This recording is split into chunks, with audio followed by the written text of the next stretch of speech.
멋스러운 곡선미와 고즈넉한 분위기를 자랑하는 한옥마을은 우리나라 대표 관광지 중 하나죠. 서울의 한옥마을 하면 인사동을 빼놓을 수가 없는데요. 그런데 실상은 천막촌을 방불케 한다고 합니다. 어찌 된 영문인지 현장을 찾아가 봤습니다. 구균진 기자입니다.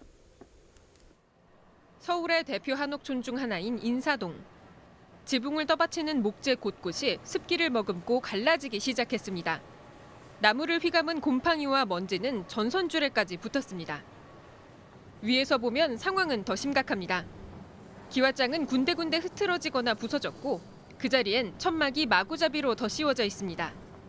비가 새는 것을 막기 위함인데 오히려 화재 위험성을 높입니다. 위에 그 가물이 있을수록 그 불의 화재 속도 굉장히 빨라요. 천막 같은 경우는 위에 있기 때문에 크게 화재를 번질 수 있습니다. 지난 2013년 대형 화재 후 소방당국의 특별 관리를 받고 있지만 곳곳에서 드러나는 사각지대. 주거 환경은 물론 전통 자산으로서의 한옥 가치가 상실될 거란 우려도 나옵니다. 한옥이 좀 이쁘다고 생각해서 찾아오는 사람들이 많을 텐데 겉으로 보기에도 안 좋으니까.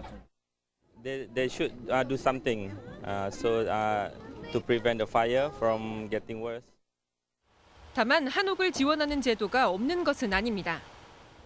서울시는 한옥을 지속적으로 관리하기 위해 한옥 보존 구역을 지정하고 총 수리비에 최대 1억 8천만 원까지 지원하고 있습니다. 하지만 수리비를 지원받더라도 본인 부담액이 크다는 점이 관리가 잘 안 되는 이유입니다. 천막 같은 경우는 100만 원이 든다 하면 제대로 수리하면 하려면 500에서 1000만 원 거의 자가 수리하는 경우가 많아요. 무엇보다 인사동 한옥 대다수가 상업시설이라는 점도 문제입니다. 임대료만 받으면 되는 집 주인에겐 수리가 절실하지 않고 세입자는 공사비로 인한 임대료 인상을 우려해 적극적으로 보수에 나서지 않는 겁니다.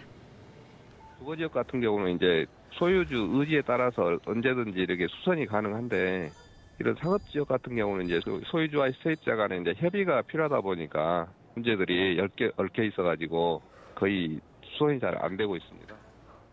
사유재산이라는 특성상 보수를 강제할 수도 없는 상황. 이렇다 보니 수리비 지원이 시작된 이후 지원금이 투입된 인사동 한옥은 총 158동 중 단 3동인 1.8%에 불과합니다. 그에 비해 실거주자가 많은 북촌은 인사동의 18배인 32%가 혜택을 받았습니다. 전문가들은 비용 확보가 시급한 만큼 저렴하고 다양한 재질의 기와도 지원 범위에 포함시켜야 한다고 조언합니다. 용량, 그다음에 좀 더 저렴한, 그다음에 건식공법을 쓸 수 있는 기와들이 개발된 게 있고 민간에서도 지금 그 기와들이 많이 개발이 되고 있어요. 그런 것들을 사용하면은 좀 더 비용 절감에 도움이 되겠죠.